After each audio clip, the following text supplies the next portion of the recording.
ओम शांति। 6 नवंबर 2025। बाप दादा के मधुर महावाक्य।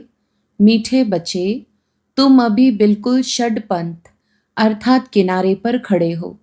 तुम्हें अब इस पार से उस पार जाना है, घर जाने की तैयारी करनी है। प्रश्न, कौन सी एक बात याद रखो तो अवस्था अचल अडोल बन जाएगी? उत्तर, पास्ट इज पास्ट। बीती का चिंतन नहीं करना है, आगे बढ़ते जाना है। सदा एक की तरफ देखते रहो तो अवस्था अचल अडोल हो जाएगी। तुमने अब कलयुग की हद छोड़ दी, फिर पिछाड़ी की ओर क्यों देखते हो? उसमें बुद्धि जरा भी न जाए। यही है सूक्ष्म पढ़ाई। ओम शांति। दिन बदलते जाते हैं, टाइम पास होता जाता है। विचार करो, सतयुग से लेकर टाइम पास होते होते अभी आकर कलयुग के भी किनारे पर खड़े हैं। यह सतयुग त्रेता द्वापर कलयुग का चक्र भी जैसे कि मॉडल है। सृष्टि तो बड़ी लंबी चौड़ी है, उसके मॉडल रूप को बच्चों ने जान लिया है। आगे यह पता नहीं था कि अब कलयुग पूरा होता है। अब मालूम पड़ा है तो बच्चों को भी बुद्धि से सतयुग से लेकर चक्र लगाए कलयुग के अंत में किनारे पर आकर ठहरना चाहिए। समझना चाहिए, टिक टिक होती रहती है, ड्रामा फिरता रहता है। बाकी क्या हिसाब रहा होगा? जरा सा रहा होगा, आगे पता नहीं था। अभी बाप ने समझाया है, बाकी कोना आकर रहा है। इस दुनिया से उस दुनिया में जाने का अभी बाकी थोड़ा समय है। यह ज्ञान भी अभी मिला है। हम सतयुग से लेकर चक्र लगाते लगाते अब कलयुग अंत में आकर पहुंचे हैं। अब फिर वापस जाना है। आने का और निकलने का गेट होता है ना, यह भी ऐसे है। बच्चों को समझाना चाहिए। बाकी थोड़ा किनारा है। यह पुरुषोत्तम संगम युग है ना, अभी हम किनारे पर हैं। बहुत थोड़ा समय है। अब इस पुरानी दुनिया से ममत्व निकालना है। अब तो नई दुनिया में जाना है। समझानी तो बड़ी सहज मिलती है। यह बुद्धि में रखना चाहिए, चक्र बुद्धि में फिरना चाहिए। अभी तुम कलयुग में नहीं हो, तुमने इस हद को छोड़ दिया है। फिर उस तरफ वालों को याद क्यों करना चाहिए, जबकि छोड़ दिया है पुरानी दुनिया को। हम पुरुषोत्तम संगम युग पर हैं, फिर पिछाड़ी में देखे भी क्यों? बुद्धि योग विकारी दुनिया से क्यों लगाएं? यह बड़ी सूक्ष्म बातें हैं। बाबा जानते हैं, कोई कोई तो रुपए से एक आना भी समझते नहीं है। सुना और भूल जाते हैं। तुमको पिछाड़ी तरफ नहीं देखना है, बुद्धि से काम लेना है ना। हम पार निकल गए, फिर पिछाड़ी में देखे ही क्यों? Past is past. बाप कहते हैं, कितनी महीन बातें समझाते हैं, फिर भी बच्चों का कांध पिछाड़ी में क्यों लटका रहता है? कलयुग तरफ लटका हुआ है। बाप कहते हैं, कांध इस तरफ कर दो। वह पुरानी दुनिया तुम्हारे काम की चीज नहीं है। बाबा पुरानी दुनिया से वैराग्य दिलाते हैं।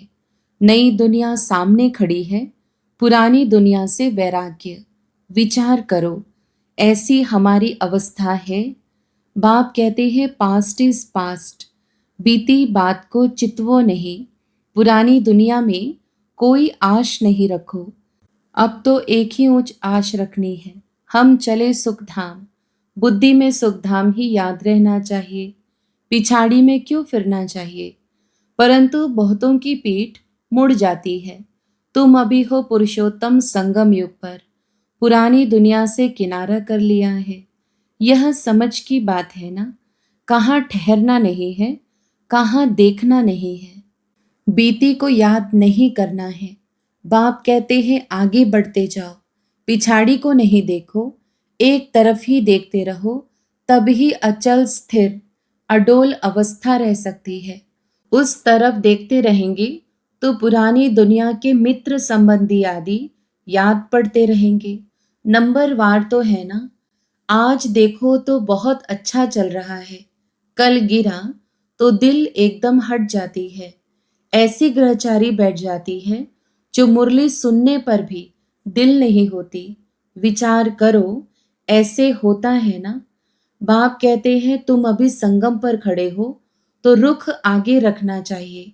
आगे है नई दुनिया, तभी खुशी होगी। अब बाकी षडपंथ अर्थात बहुत समीप किनारे पर है। कहते हैं ना, अभी तो अपने देश के झाड़ देखने में आते हैं। आवाज करो तो झट वह सुनेंगे। षडपंथ अर्थात बिल्कुल सामने है। तुम याद करते हो और देवताएं आ जाते हैं। आगे थोड़े ही आते थे। सूक्ष्म वतन में ससुर घर वाले आते थे क्या? अब तो पियर घर और ससुर घर वाले जाकर मिलते हैं। फिर भी बच्चे चलते चलते भूल जाते हैं। बुद्धि योग पिछाड़ी में हट जाता है। बाप कहते हैं तुम सबका यह अंतिम जन्म है। तुम्हें पीछे नहीं हटना है, अब पार होना है। इस तरफ से उस तरफ जाना है। मौत भी नजदीक होता जाता है। बाकी सिर्फ कदम भरना है। नाव किनारे आती है तो उस तरफ कदम उठाना पड़ता है ना। तुम बच्चों को खड़ा होना है किनारे पर। तुम्हारी बुद्धि में है आत्माएं जाती हैं अपने स्वीट होम। यह याद रहने से भी खुशी तुमको अचल अडोल बना देगी। यही विचार सागर मंथन करते रहना है। यह है बुद्धि की बात। हम आत्मा जा रही है। अब बाकी नजदीक षडपंथ पर है। बाकी थोड़ा समय है। इसको ही याद की यात्रा कहा जाता है। यह भी भूल जाते हैं। चार्ट लिखना भी भूल जाते हैं। अपने दिल पर हाथ रखकर देखो। बाबा जो कहते हैं कि अपने को ऐसे समझो हम नजदीक षडपंथ पर खड़े हैं। ऐसी अवस्था हमारी है। बुद्धि में एक बाबा की याद हो। बाबा याद की यात्रा भिन्न भिन्न प्रकार से सिखलाते रहते हैं। इस याद की यात्रा में ही मस्त रहना है। बस अब हमको जाना है। यहाँ है सब झूठे संबंध। सच्चा सतयुग का संबंध है। अपने को देखो हम कहाँ खड़े हैं। सतयुग से लेकर बुद्धि में यह चक्र याद करो। तुम स्वदर्शन चक्रधारी हो ना। सतयुग से लेकर चक्र लगाए आकर किनारे पर खड़े हुए हो। षड पंथ हुआ ना। कई तो अपना टाइम बहुत व्यर्थ गवाते रहते हैं। 5-10 मिनट भी मुश्किल याद में रहते होंगे। स्वदर्शन चक्रधारी तो सारा दिन बनना चाहिए। ऐसे तो है नहीं। बाबा भिन्न भिन्न तरीके से समझाते हैं। आत्मा की ही बात है। तुम्हारी बुद्धि में चक्र फिरता रहता है। बुद्धि में यह याद क्यों नहीं रहनी चाहिए? अभी हम किनारे पर खड़े हैं। यह किनारा बुद्धि में क्यों नहीं याद रहता है? जबकि जानते हो हम पुरुषोत्तम बन रहे हैं। तो जाकर किनारे पर खड़े रहो। जो मुआफिक चलते ही रहो। क्यों नहीं यह प्रैक्टिस करते हो? क्यों नहीं चक्र बुद्धि में आता है? यह स्वदर्शन चक्र है ना। बाबा शुरू से लेकर सारा चक्र समझाते रहते हैं। तुम्हारी बुद्धि सारा चक्र लगाए आकर किनारे पर खड़ी रहनी चाहिए। और कोई भी बाहर का वातावरण झंझट ना रहे। दिन प्रतिदिन तुम बच्चों को साइलेंस में ही जाना है। टाइम वेस्ट नहीं गवाना है। पुरानी दुनिया को छोड़ नए संबंध से अपना बुद्धि का योग लगाओ। योग नहीं लगाएंगे तो पाप कैसे कटेंगे?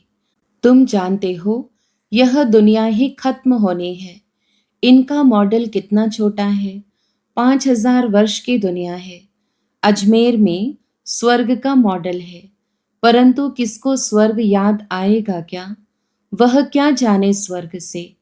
समझते हैं स्वर्ग तो 40,000 वर्ष के बाद आएगा। बाप तुम बच्चों को बैठ समझाते हैं। इस दुनिया में कामकाज करते बुद्धि में यह याद रखो कि यह दुनिया तो खत्म होने वाली है। अब जाना है। हम पिछाड़ी में खड़े हैं। कदम कदम जू मिसल चलता है। मंजिल कितनी बड़ी है। बाप तो मंजिल को जानते हैं ना। बाप के साथ दादा भी इकट्ठा है। वह समझाते हैं तो क्या यह नहीं समझा सकते? यह भी सुनाते तो है ना। क्या यह ऐसे ऐसे विचार सागर मंथन नहीं करता होगा? बाप तुमको विचार सागर मंथन करने की पॉइंट्स सुनाते रहते हैं। ऐसे नहीं कि बाबा बहुत पिछाड़ी में है।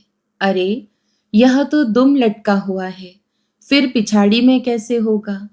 यह सब गुह्य गुह्य बातें धारण करनी है, गफलत छोड़ देनी है। बाबा के पास 2-2 वर्ष के बाद आते हैं। क्या यह याद रहता होगा कि हम नजदीक किनारे पर खड़े हैं, अभी जाना है? ऐसी अवस्था हो जाए तो बाकी क्या चाहिए?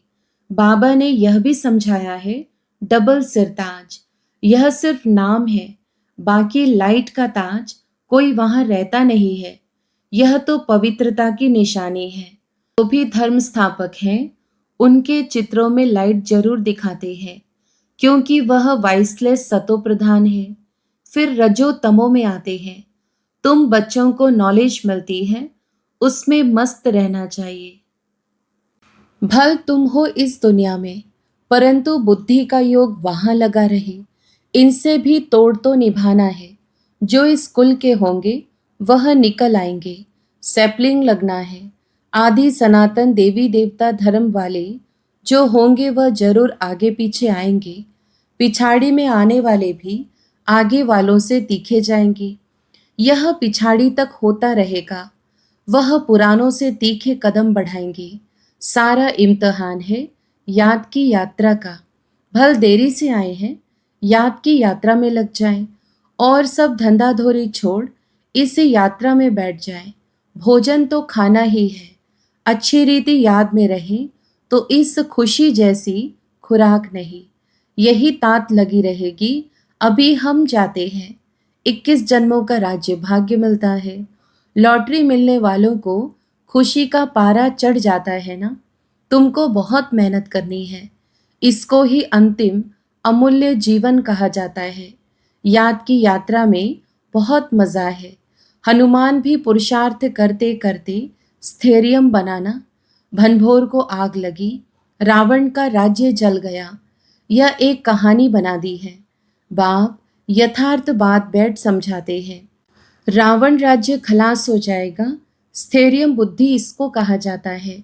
बस अब षटपंथ है, हम जा रहे हैं। इस याद में रहने का पुरुषार्थ करो, तब खुशी का पारा चढ़ेगा। आयु भी योग बल से बढ़ती है। तुम अभी दैवी गुण धारण करते हो, फिर वह आधा कल्प चलती है। इस एक जन्म में तुम इतना पुरुषार्थ करते हो, जो तुम जाकर यह लक्ष्मी नारायण बनते हो, तो कितना पुरुषार्थ करना चाहिए। इसमें गफलत व टाइम वेस्ट नहीं करना चाहिए। जो करेगा सो पाएगा। बाप शिक्षा देते रहते हैं। तुम समझते हो कल्प कल्प हम विश्व के मालिक बनते हैं। इतने थोड़े टाइम में कमाल कर देते हैं। सारी दुनिया को चेंज कर देते हैं। बाप के लिए कोई बड़ी बात नहीं। कल्प कल्प करते हैं। बाप समझाते हैं, चलते फिरते खाते पीते अपना बुद्धियोग बाप से लगाओ। यह गुप्त बात बाप ही बच्चों को बैठ समझाते हैं।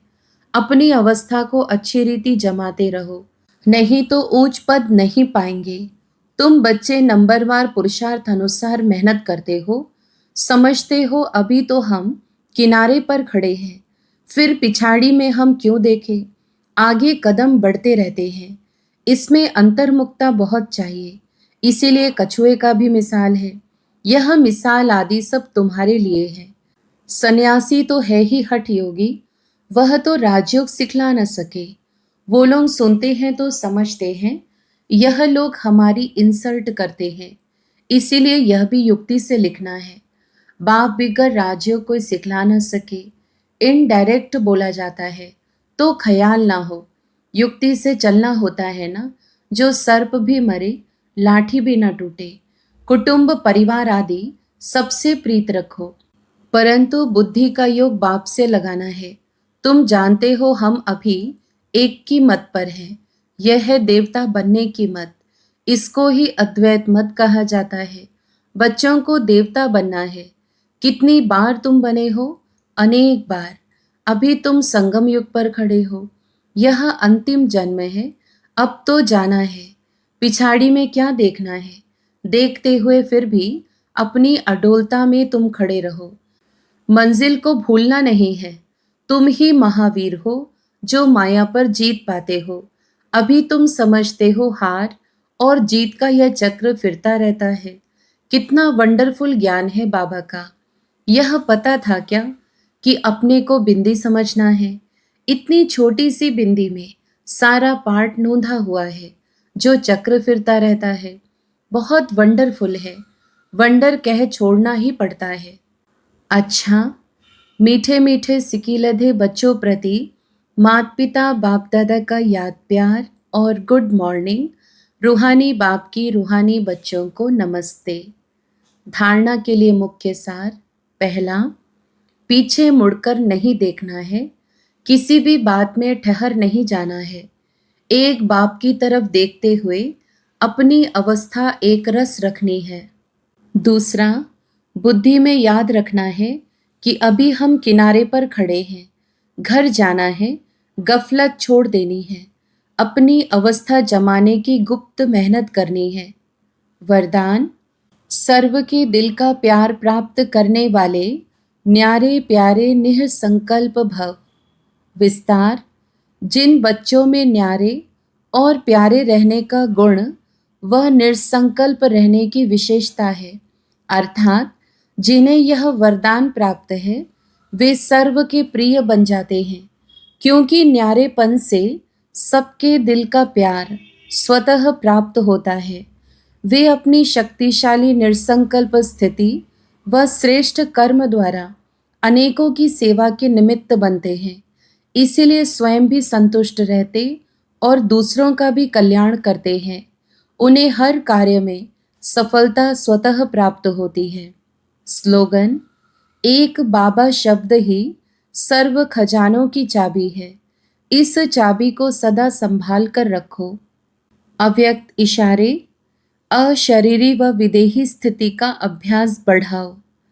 1 सेकंड में चोले से अलग तभी हो सकेंगे जब किसी भी संस्कारों की टाइटनेस नहीं होगी।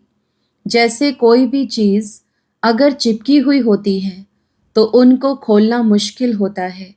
हल्के होने से सहज ही अलग हो जाते हैं। वैसे ही अगर अपने संस्कारों में ज़रा भी इजीपन नहीं होगा तो फिर अशरीरीपन का अनुभव कर नहीं सकेंगे। इसीलिए इजी और अलर्ट रहो। अच्छा, ओम शांति।